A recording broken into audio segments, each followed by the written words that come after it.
I can't tell you how many guys on our team, when they talk about people that have impacted their career here, his name is at like the top of the list. Isaiah Stalbird. As a single mom raising 3 children in Chicago, Nicole Stalbird wasn't necessarily prepared to welcome in a 4th child, but by July of 2000, Isaiah was born. I knew that even though maybe the circumstances weren't ideal, that God allowed him to be conceived, and so he had a purpose on this earth. Soon after, the 5 of them would move west to Nebraska. A few years later, when Isaiah was in kindergarten, they would head up to Minneapolis, where they would live in a shelter known as Mary's Place. And as fate would have it, the shelter is actually right next to the Twin Stadium in Minnesota. So when we went back and played there, beginning of the season was kind of cool. Brought back some memories, so it was kind of cool to see how, life came full circle. after spending several months in the Twin Cities, Nicole and her kids would move back to the Kearney, Nebraska area, where Isaiah would meet the Molman family, the people that would forever change his life. First met Isaiah when he was 5. He was in foster care with a friend of mine. Over the next several years, Isaiah would live off and on between his mother and foster families. He would get involved in Boy Scouts, and just so happened to be in the same troop as a boy named Dakota. We got along pretty well right off the bat. Yeah, always super energetic, wanting to hang out and do stuff constantly. So. A friendship had begun to form, and soon Isaiah would begin attending Kathy's daycare. When he was in my daycare, we had kind of become his second family. We would take him, like, if we went out of town for the weekend, a lot of times we'd take him with us. In like my 7th grade year, my mom was in a tough relationship, and I kind of wanted out of that situation, so I asked if I could move in with them and talked it over with my mom.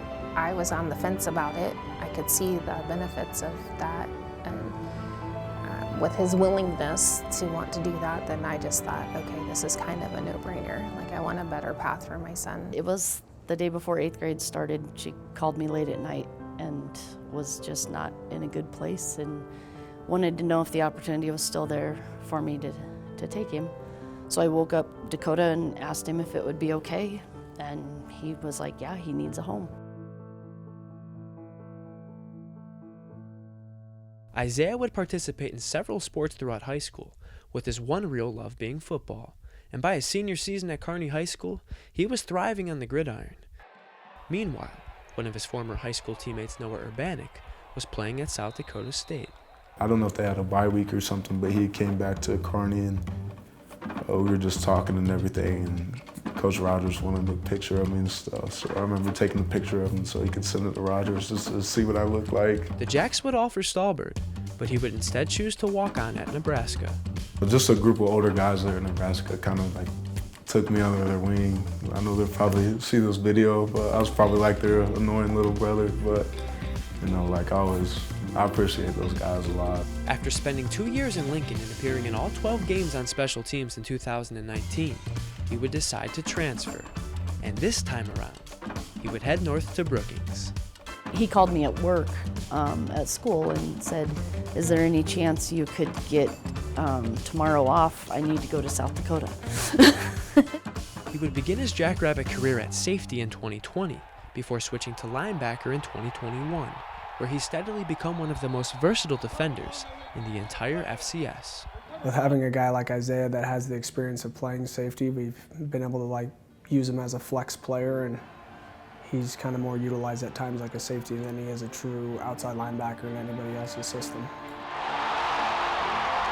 The position switch was a notable change, but a much bigger adjustment was on the way, with the birth of his son Kendricks. For me, it's just more motivation, to